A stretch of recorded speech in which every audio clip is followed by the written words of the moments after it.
The billionaire boss pretended to be poor to test his staff, only a poor girl helped him. No one at Harrington International knew what their CEO truly looked like. Elliot Harrington was a private man, fiercely so. Though his company dominated real estate, technology, and logistics across 3 continents, he rarely appeared in public. Board meetings were held behind tinted glass, interviews declined, photos blurred or outdated. To his employees, he was a distant signature at the bottom of emails and an occasional voice on conference calls. But one rainy Tuesday morning, Elliot Harrington walked into his own headquarters wearing a worn gray jacket, scuffed shoes, and a face carefully lined with exhaustion. He had a reason. For years, Elliot had heard whispers, complaints of arrogance, cruelty, and indifference among management. HR reports were polished, performance metrics impressive, but something felt wrong. Profits were soaring, yet staff turnover was quietly rising.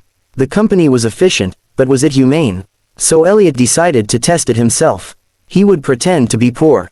The lobby of Harrington International gleamed with marble floors and gold-trimmed pillars. Elliot entered slowly, leaning slightly on a cane he'd bought from a street vendor. He smelled faintly of rain and cheap soap. Heads turned immediately. The security guard frowned. "Sir, this is a private building." "I know," Elliot said softly. "I'm here to ask about janitorial work. Just for today." "Anything." The guard barely looked at him. "We don't hire walk-ins."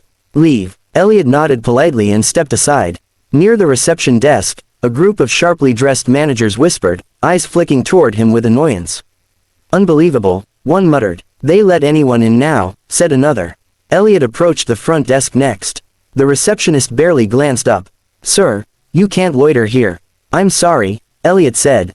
"Could you tell me where I might apply for cleaning work?" She sighed loudly. "There's a website. Use it. Now please move. You're making clients uncomfortable." Uncomfortable. Elliot felt the word settle heavily in his chest.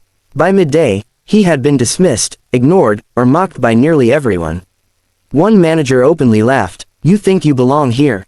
He sneered. "Try a shelter. This is a billion-dollar company." Elliot thanked him anyway. As the afternoon wore on, Elliot sat near the side entrance, pretending to rest. Rain leaked through the awning, dripping onto his sleeve. No one noticed, or if they did, they didn't care. Then a soft voice spoke. "Sir, are you okay?" Elliot looked up. A young woman stood there, holding a mop bucket. Her uniform was faded, shoes worn thin. Her name tag read Lena. "I'm fine," Elliot said gently.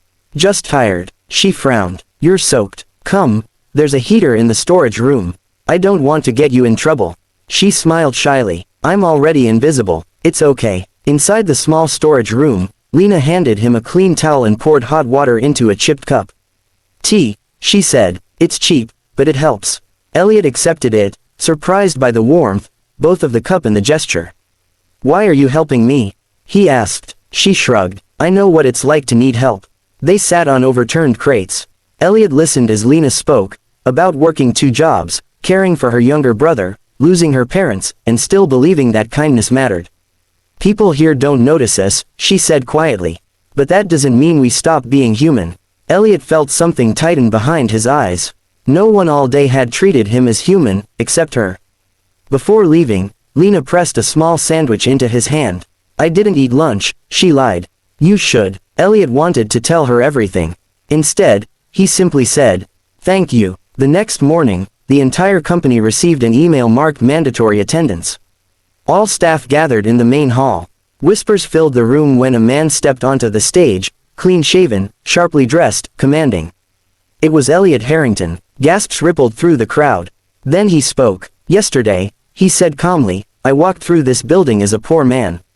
Faces drained of color. I was ignored, insulted, dismissed, laughed at. Managers shifted uncomfortably. But one person helped me." Elliot's eyes scanned the room and stopped. "Lena." She froze. "Please come forward." Trembling, Lena stepped onto the stage. "This woman," Elliot continued, "showed compassion when no one else did. She gave me warmth, food, and dignity, without knowing who I was." The hall was silent. "Let me be clear," Elliot said, voice firm. "This company will not measure success by profit alone. It will be measured by how we treat the least powerful among us." He turned to Lena. Effective immediately, Lena is promoted to Community Relations Coordinator, with full benefits and a salary triple her current wage. Lena covered her mouth, tears streaming down her face. And as for the rest, Elliot added, looking sharply at management, those who failed this test will face consequences. Some of you will be retrained. Some will be dismissed. By the end of the week, policies changed.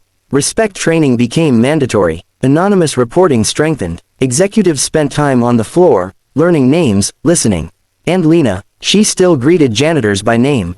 Still shared her lunch. Still believed kindness mattered. When asked once how she knew to help a stranger, she simply said, "Because someday, that stranger might be you."